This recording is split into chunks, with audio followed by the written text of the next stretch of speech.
자, 다음 문제 한번 살펴보겠습니다. 인구비 관련된 문제인데, 인구 구성비 변화 추이를 나타낼 것이다. 이단 분석 및 추론으로 옳은 것은 뭐 이렇게 되어 있네요.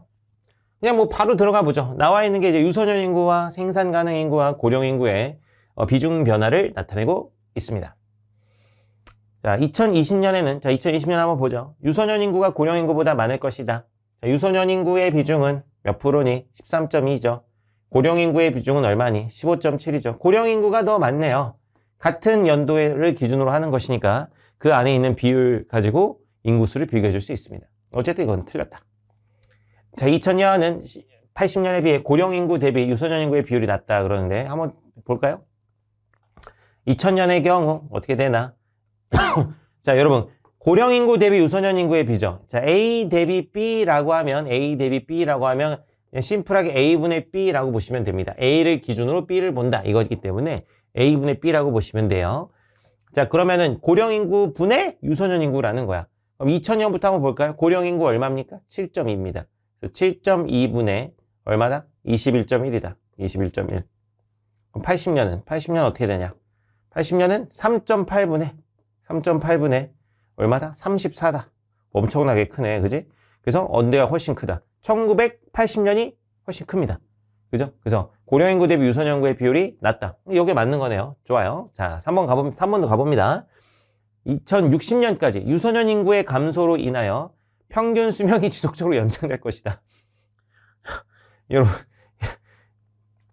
자, 유소년 인구의 감소로 인해 평균 수명이 지속적으로 연장될 것이다 그러는데, 여러분 평균 수명이 연장되는 건 과학기술이 발달해서 그러는 거 아닌가? 이거 볼 필요도 없잖아. 야, 평균 수명이 연장되는 건 과학기술이 발달해서 그렇지. 유소년 인구 애들이 준다고 해가지고 애들이 줄면은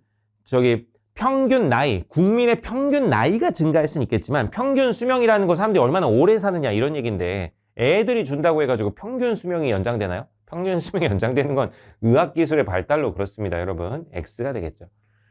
뭐 유소년 인구가 감소해가지고 국민들의 평균 나이가 늘어날 수는 있습니다. 그죠? 평균 나이가 늘어날 수는 있지만 평균 수명이 지속적으로 연장되는 거 무슨 말인지 알죠? 그러니까 국민들 전체적으로 나이를 다 더해가지고 그 명수대로 나누면 평균 나이가 될 거 아니야. 그러니까 유소년 인구가 줄으니까 평균적인 나이, 국민의 평균적인 나이는 좀 이제 고령화될 수 있는 거지. 그렇지만 수명이 늘어나는 것은 과학기술과 관련된 문제죠. X가 되겠습니다. 2040년은 2020년에 비해 노인을 대상으로 한 산업시장의 규모가 감소할 것이다. 자, 노년 인구 굉장히 늘었는데 감소할 리가 없겠네요.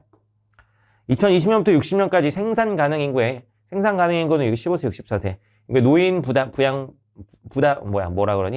노인 부양 부담은 지속적으로 감소할 것이다 그러는데, 여러분 보시면 생산 가능 인구는, 자, 여기 보면은 계속 어떻게 된다? 줄어들고 있다. 노인들의 비중은 어떻게 되고 있다? 늘어나고 있다. 그럼 생산 가능 인구는 이제 경제 활동을 하는 거고, 노인 인구도 물론 경제 활동 하는 분도 있지만 안 하는 분이 많죠. 그래서 이 노인 인구에 대한 어떤 부양이 생산 가능 인구가 지는 경우가 많은데, 뭐 이제 국민연금도 많이 내고 뭐 이런 식으로. 그래서 이제 노년 인구에 대한 어떤 복지나 부양에 대한 부담을 생산 가능 인구가 지는 것이 좀 더 커지겠죠. 그래서 생산 가능 인구의 노인 부양 부담은 지속적으로 감소가 아니라 증가하게 될 것이다. 이렇게 볼 수가 있겠습니다. 정답은 2번이네요.